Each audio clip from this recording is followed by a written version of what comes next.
रंगा सियार पंचतंत्र की कहानी।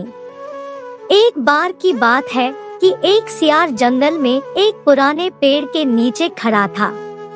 पूरा पेड़ हवा के तेज झोंके से गिर पड़ा। सियार उसकी चपेट में आ गया और बुरी तरह घायल हो गया। वह किसी तरह घिसटता घिसटता अपनी मांद तक पहुंचा। कई दिन बाद वह मांद से बाहर आया। उसे भूख लग रही थी। शरीर कमजोर हो गया था। तभी उसे एक खरगोश नजर आया। उसे दबोचने के लिए वह झपटा। सियार कुछ दूर भागकर हांफने लगा। उसके शरीर में जान ही कहाँ रह गई थी। फिर उसने एक बटेर का पीछा करने की कोशिश की। यहाँ भी वह असफल रहा। हिरण का पीछा करने की तो उसकी हिम्मत भी न हुई। वह खड़ा सोचने लगा। शिकार वह कर नहीं पा रहा था। भूखों मरने की नौबत आई ही समझो। क्या किया जाए? वह इधर उधर घूमने लगा पर कहीं कोई मरा जानवर नहीं मिला। घूमता घूमता वह एक बस्ती में आ गया। उसने सोचा शायद कोई मुर्गी या उसका बच्चा हाथ लग जाए। सो वह इधर उधर गलियों में घूमने लगा। तभी कुत्ते भौं भौं करते उसके पीछे पड़ गए। सियार को जान बचाने के लिए भागना पड़ा। गलियों में घुसकर उनको छकाने की कोशिश करने लगा पर कुत्ते तो कस्बे की गली से परिचित थे। सियार के पीछे पड़े कुत्तों की टोली बढ़ती जा रही थी और सियार के कमजोर शरीर का बल समाप्त होता जा रहा था। सियार भागता हुआ रंगरेजों की बस्ती में आ पहुंचा था। वहां उसे एक घर के सामने एक बड़ा ड्रम नजर आया। वह जान बचाने के लिए उसी ड्रम में कूद पड़ा। ड्रम में रंगरेज ने कपड़े रंगने के लिए रंग घोल रखा था। कुत्तों का टोला भौंकता चला गया। सियार सांस रोककर रंग में डूबा रहा। वह केवल सांस लेने के लिए अपनी थूथनी बाहर निकालता। जब उसे पूरा यकीन हो गया कि अब कोई खतरा नहीं है तो वह बाहर निकला। वह रंग में भीग चुका था। जंगल में पहुंचकर उसने देखा कि उसके शरीर का सारा रंग हरा हो गया है। उस ड्रम में रंगरेज ने हरा रंग घोल रखा था। उसके हरे रंग को जो भी जंगली जीव देखता वह भयभीत हो जाता। उनको खौफ से कांपते देखकर रंगे सियार के दुष्ट दिमाग में एक योजना आई। रंगे सियार ने डरकर भागते जीवों को आवाज दी, भाइयों भागो मत, मेरी बात सुनो। उसकी बात सुनकर सभी भागते जानवर ठिठके। उनके ठिठकने का रंगे सियार ने फायदा उठाया और बोला, देखो देखो मेरा रंग। ऐसा रंग किसी जानवर का धरती पर है नहीं ना। मतलब समझो। भगवान ने मुझे यह खास रंग देकर तुम्हारे पास भेजा है।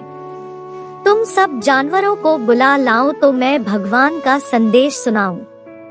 उसकी बातों का सब पर गहरा प्रभाव पड़ा।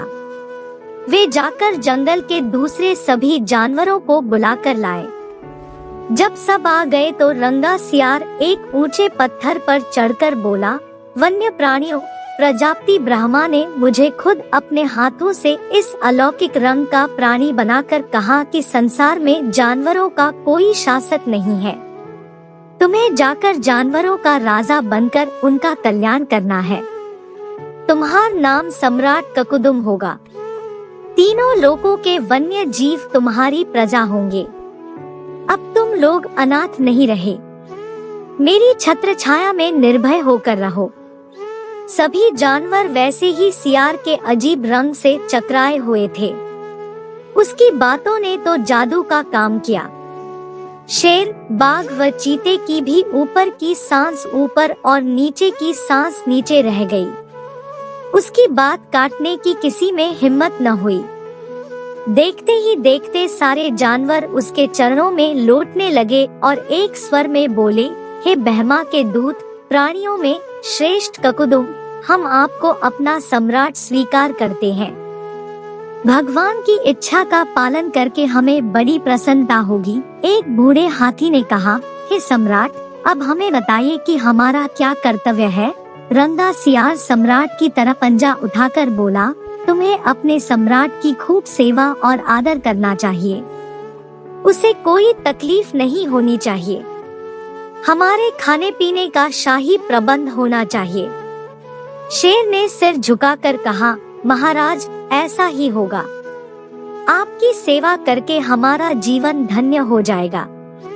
बस सम्राट ककुदुम बने रंगे सियार के शाही ठाठ हो गए। वह राजसी शान से रहने लगा। कई लोमड़ियां उसकी सेवा में लगी रहती, भालू पंखा झुलाता। सियार जिस जीव का मांस खाने की इच्छा जाहिर करता, उसकी बलि दी जाती। जब सियार घूमने निकलता तो हाथी आगे आगे सूंड उठाकर बिगुल की तरह चिंघाड़ता चलता। दो शेर उसके दोनों ओर कमांडो बॉडीगार्ड की तरह होते। रोज ककुदुम का दरबार भी लगता। रंगे सियार ने एक चालाकी यह कर दी थी कि सम्राट बनते ही सियारों को शाही आदेश जारी कर उस जंगल से भगा दिया था। उसे अपनी जाति के जीवों द्वारा पहचान लिए जाने का खतरा था। एक दिन सम्राट ककुदुम खूब खा पी कर अपने शाही मांद में आराम कर रहा था कि बाहर उजाला देखकर उठा। बाहर आया तो चांदनी रात खिली थी। पास के जंगल में सियारों की टोलियां हु एसएसएस की बोली बोल रही थी। उस आवाज को सुनते ही ककुदुम अपना आपा खो बैठा। उसके अंदर के जन्मजात स्वभाव ने जोर मारा और वह भी मुंह चांद की ओर उठाकर और सियारों के स्वर में मिलाकर हु करने लगा। शेर और बाघ ने उसे हु करते देख लिया। वे चौंके। बाघ बोला, अरे यह तो सियार है, हमें धोखा देकर सम्राट बना रहा, मारो नीच को। शेर और बाघ उसकी ओर लपके और देखते ही देखते उसका तिया पांचा कर डाला। इस कहानी से सीखा, नकलीपन की पोल देर या सबेर जरूर खुलती है।